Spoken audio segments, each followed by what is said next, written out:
तो बच्चों कैसे हैं आप सभी आज। उम्मीद है आप सब बहुत अच्छे होंगे। आप सबकी तैयारी भी बहुत बढ़िया से चल रही होगी, क्योंकि हम लोग यूपी बोर्ड भौतिक विज्ञान का चैप्टर वाइज रिवीजन स्टार्ट किए हैं, जितने भी डेरिवेशन हैं और उसके बाद जितने भी चैप्टर में फार्मूलेज हैं। ठीक है, तो हम लोगों ने दूसरा चैप्टर पूरा कंप्लीट कर लिया था, तीसरा लगभग लगभग कगार पे हैं खत्म होने के। तो देखते हैं हम लोग, जो वैद्युत धारा चैप्टर था हमारा तीसरा, उसमें हम लोगों का था एक जो कल पढ़ा था हम लोगों ने सेल का संयोजन, और उसके पहले पढ़ा था वैद्युत प्रतिरोध। यदि आप सबने वीडियो को बेटा वॉच नहीं किया इसके पहले वाले, तो आप जरूर से जरूर उसको जाइए चैनल पे हमारे और वहां पे वॉच कीजिए। अगर वीडियो आपको पसंद आए तो उसको लाइक शेयर कमेंट जरूर करना बेटा। ठीक है, और अगला जो टॉपिक हमारा बेटा किरचॉफ का नियम। क्या कहता है किरचॉफ का नियम? यदि किसी वैद्युत परिपथ में किसी बिंदु पर मिलने वाली समस्त धाराओं का बीजगणितीय योग शून्य होता है, अर्थात सिग्मा आई बराबर शून्य, मतलब जितने भी वैद्युत धाराएं होंगे अगर उनको आपस में हम जोड़ दें तो उनका जो योग आएगा जोड़ने पर वो शून्य आएगा। तो देखते हैं कैसे। सपोज करते एक बिंदु है ऐसे, मान लो एक यहाँ पे संधि है एक बिंदु मान लिया यहाँ पे, जहां पे हम लोगों को सभी तारों को लाके आपस में जोड़ना है। मान लो यहाँ पे ऐसे, ये एक वैद्युत धारा है जो प्रवाहित हो रहा है, इसको मान लेते हैं I1 और इसको मान लिया I2। ये I1 और I2 संधि की तरफ जा रही है। ठीक है बेटा, अगर यहीं से हम लोग निकाल दें ऐसे बाहर की तरफ, मतलब संधि से दूर जा रही है, तो इसको हम लोग मान लेंगे I3। ये भी संधि से दूर जा रही है, I4 हो जाएगा। और यहाँ पे भी मान लो संधि से दूर ही जा रही, तो ये I5 हो जाएगा हमारा। ये जो बिंदु है इसी को हम लोग बोलेंगे संधि, क्योंकि यहाँ पे एक चीज देखेंगे बेटा, जो I1 धारा I2 धारा है संधि की तरफ जा रही है। ठीक है, संधि पर मिल रही है, लेकिन I3 I4 और I5 संधि से दूर जा रही है। ठीक है, तो अगर इन समस्त धाराओं को I1 प्लस I2 ये सबको जोड़ दें हम लोग, तो जो योग आएगा इनका वो शून्य के बराबर आएगा। ये हमारा नियम कहता है, किरचॉफ का नियम। ठीक है, इसी को हम लोग प्रथम नियम कहते हैं। यहाँ पे लिख देंगे संधि का नियम, प्रथम नियम है हमारा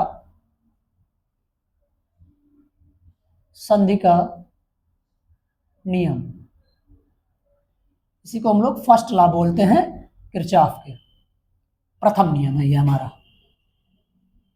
ठीक है बेटा, दूसरा नियम हमारा तो जो हमारा है पास या लूप का नियम। तो यहाँ पे देखेंगे हम लोग, तो समस्त जितने भी धाराएं हैं उनका अगर योग करें तो मान कितना आएगा? शून्य। ये जो यहाँ पे हम लोगों ने सिग्मा लगाया है, ये बीजगणित में यूज होता है। यहाँ पे इसका मतलब होता है कि जितने भी वैल्यू दी हैं उनको एक साथ लिखना। ठीक है, तो यहाँ पे देखेंगे अगर मान लो जो ये संधि है हमारा, ये बिंदु ओ पर है, यहाँ पे सपोज कर दिया बिंदु ओ, संधि को हम लोगों ने एक नाम दे दिया बिंदु ओ।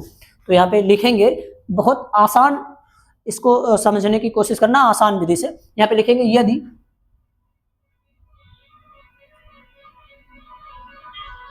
यदि संधि ओ, हमारा जो संधि है ओ माने हैं इसको। ठीक है, तो संधि ओ, यहाँ पे ये वाला जो डॉट है, हमने एक बिंदु लिया, वहां पे कुछ वैद्युत धाराओं को लेके आए और कुछ बाहर भेजा वैद्युत धाराओं को। ठीक है, तो संधि, यदि संधि ओ की ओर आने वाली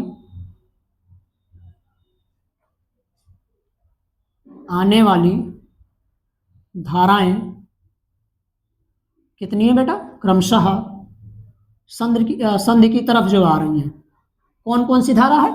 संधि की तरफ जो आ रही हैं I1 और I2, क्रमशः I1 तथा I2 है। ये तो हो गया जो संधि की तरफ जा रही है, यानी संधि की तरफ आ रही है। ठीक है, आने वाली धाराएं। और यहां पे लिखेंगे तथा संधि से दूर जाने वाली, संधि से दूर जाने वाली, संधि से दूर जाने वाली धाराएं वो कितनी बेटा? क्रमशः I3, I4 और I5 हैं। तब क्या करेंगे हम लोग, संधि के नियम, जो ये हमारा संधि का नियम था, इसी नियम को अप्लाई कर देंगे। सिग्मा I बराबर 0, यहां पे लिखेंगे संधि के नियम से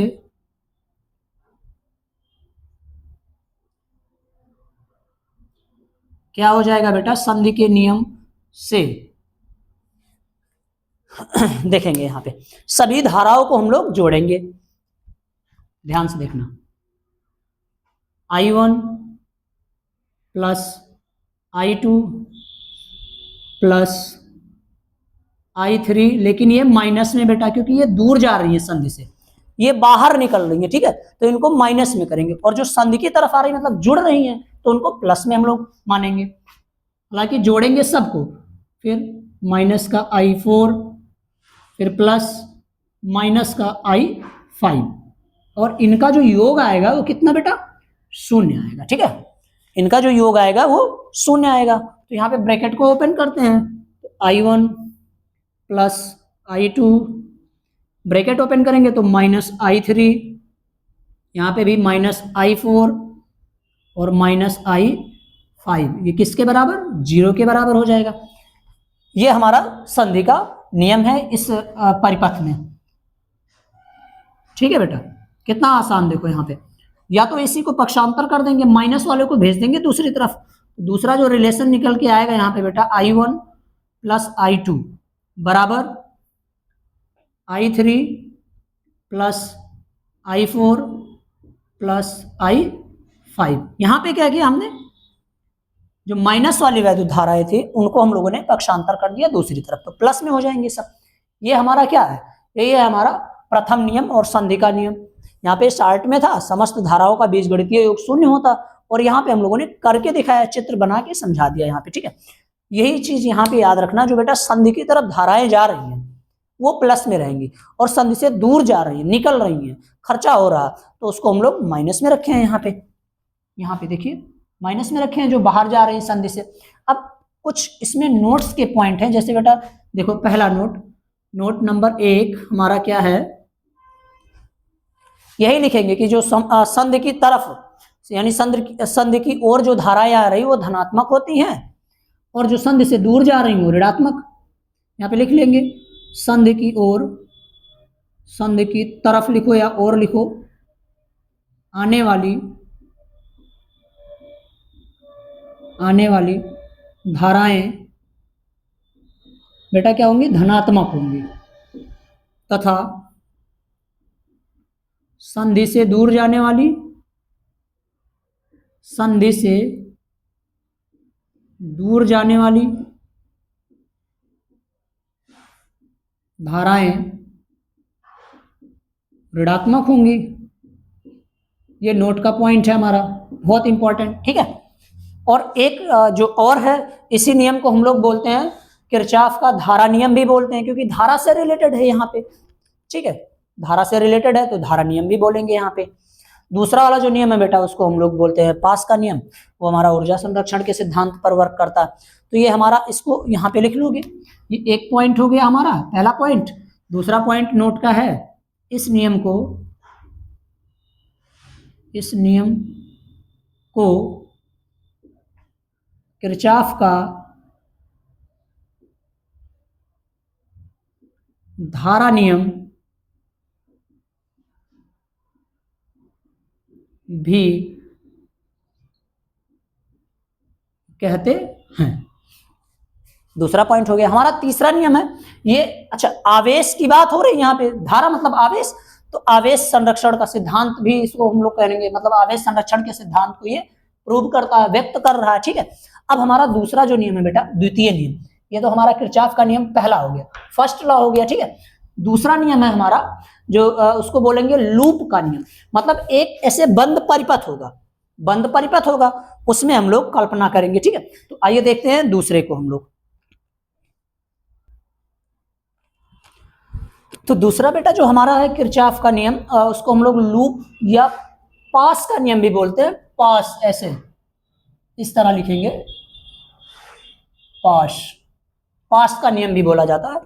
यहाँ पे देखेंगे लूप का मतलब क्या होता है। सबसे पहले ये चित्र में हम लोग समझेंगे, लूप मतलब एक परिपथ हो जो बंद हो, कुछ इस तरह।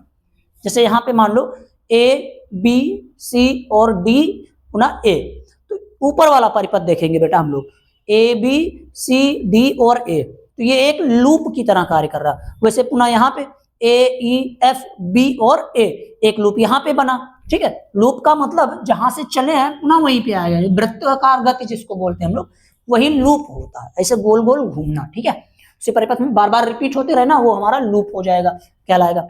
तो ये जो लूप का नियम होता है वो क्या कहता है, किसी परिपथ में प्रत्येक बंद लूप के विभिन्न भागों में, किसी परिपथ में प्रत्येक बंद लूप, एक यहाँ पे और एक नीचे, प्रत्येक बंद लूप के विभिन्न भागों में प्रवाहित धारा तथा उसके संगत प्रतिरोधों के गुणनफल का, मतलब प्रवाहित धारा आई, उसके साथ जुड़े जो प्रतिरोध होते हैं उनका गुणनफल, उनके गुणनफल का बीजगणितीय योग उस लूप में लगने वाले वैद्युत बल के बीजगणितीय योग के बराबर होता है। कहने का अर्थ है बेटा, अगर इस परिपथ को हम लें तो यहाँ पे I1 धारा है, इसके साथ R1 रेजिस्टेंस जुड़ा है, तो इनका गुणनफल वैद्युत धारा और प्रतिरोध का गुणनफल, मतलब I1 गुणे R1 किसके बराबर होगा, इस वैद्युत वाहक बल के, जो बैटरी लगी है यहाँ पे, इसके वैद्युत वाहक बल के, यानी इसके बल के बराबर होगा।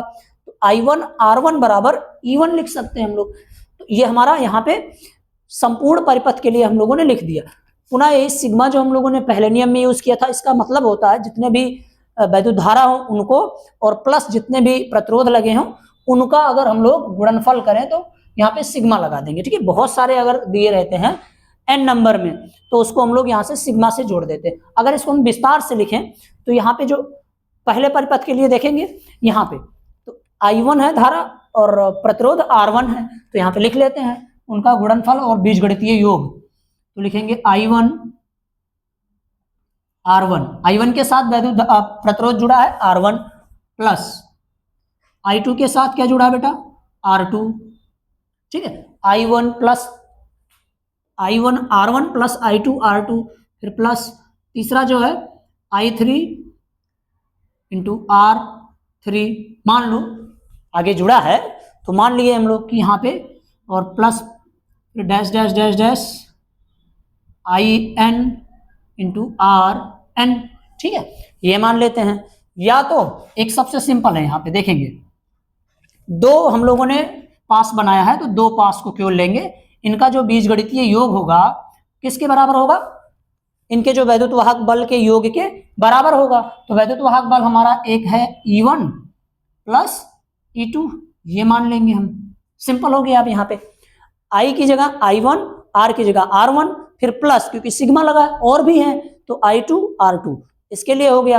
अगर यहाँ पे देखेंगे तो यहाँ पे I3 R3, तो यहाँ पे अगला लाइन जो हम लोग लिख देंगे या तो यहीं पे ऐड कर दो या तो अगला लाइन लिखेंगे, क्योंकि हम लोग दूसरे पास में आ रहे हैं, सेकेंड लूप में अगर आ रहे हैं तो I1 R1 plus I2 R2 plus यहाँ पे बेटा वैद्युत धारा I3 कर देंगे, I3 R3 बराबर E1 plus E2 plus E3 मान लेंगे यहाँ पे। ठीक है, ये हो जाएगा हमारा E1 plus E2 plus E3, वैद्युत वाहक बल के योग के बराबर, बीजगणितीय योग के बराबर होता है। जितने भी वैद्युत धारा और प्रतिरोध का अगर हम लोग गुणनफल कर रहे हैं, गुणा कर रहे हैं, जितने भी वैद्युत धारा दिए हों और जितने भी प्रतिरोध दिए हैं उनको सबको गुणा करा के उनका सबका योग कर देंगे तो संपूर्ण वैद्युत वाहक बल के योग के बराबर आ जाएगा। ये हमारा बंद लूप, यानी जो हमारा लूप का नियम दूसरा नियम है वही कहता है, तो ये हमारा नियम हो जाएगा। अच्छा, यहाँ पे एक चीज और देखना है, ये जो नियम होता है बेटा नोट का नियम, या ऊर्जा संरक्षण को व्यक्त करता है। ठीक है, जैसे पहला वाला था संवेग संरक्षण, वहां पे सॉरी संवेग नहीं, आवेश संरक्षण को व्यक्त कर रहा था क्योंकि वहां पे केवल वैद्युत धारा था। इसका जो नोट का पॉइंट है बेटा, नोट का जो पॉइंट है यहाँ पे देखेंगे, यह नियम यहाँ पे लिख लेंगे, यह नियम ऊर्जा संरक्षण को व्यक्त करता है। ठीक है बेटा, ये ऊर्जा संरक्षण के नियम को प्रदर्शित करता है। ठीक है, इसको हम लोग वोल्टता का नियम भी बोलते हैं, क्योंकि जब वैद्युत वाहक बल यहाँ पे कार्य कर रहा है, दूसरा जो पॉइंट हो जाएगा, इस नियम को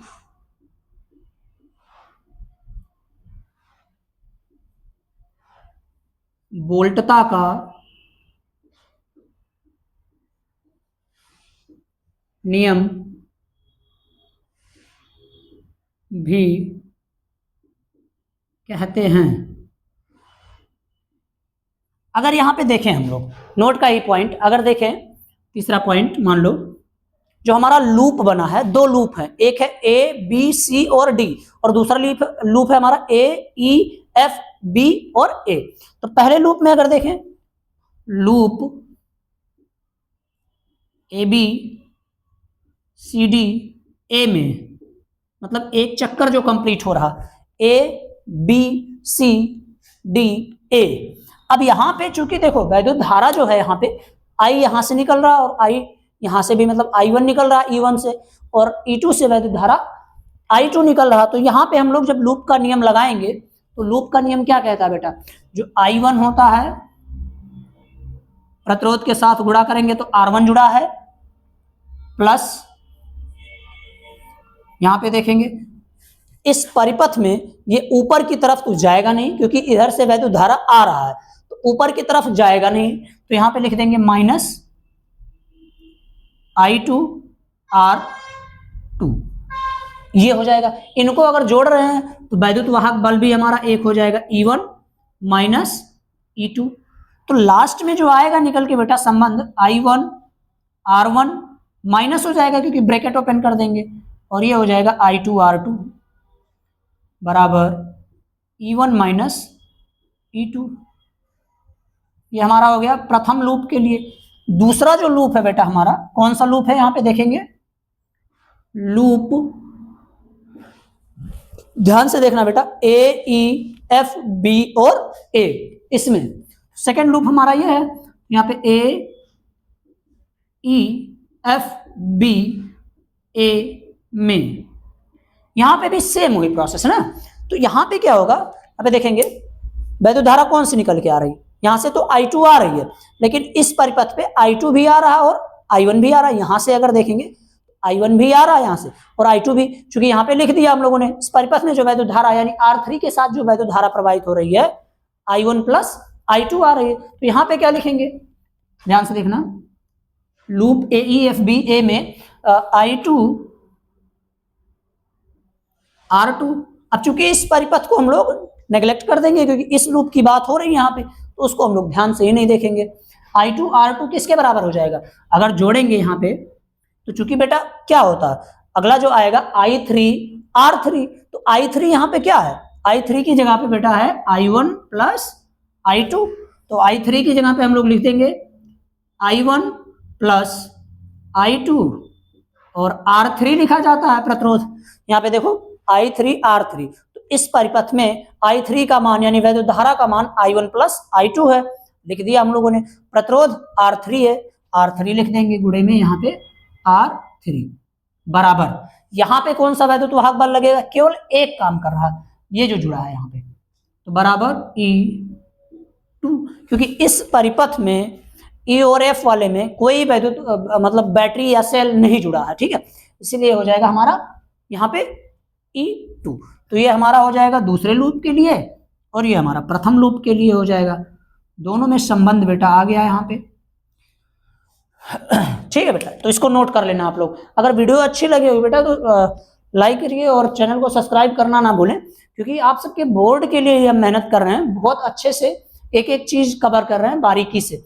ना समझ में आया तो कमेंट करके जरूर आप बताना कि ये चीज नहीं समझ में आया, तो उस पर हम फिर से वीडियो बना देंगे, ठीक है। लेकिन आप इसको वॉच करना पूरा जरूर। थैंक यू बेटा।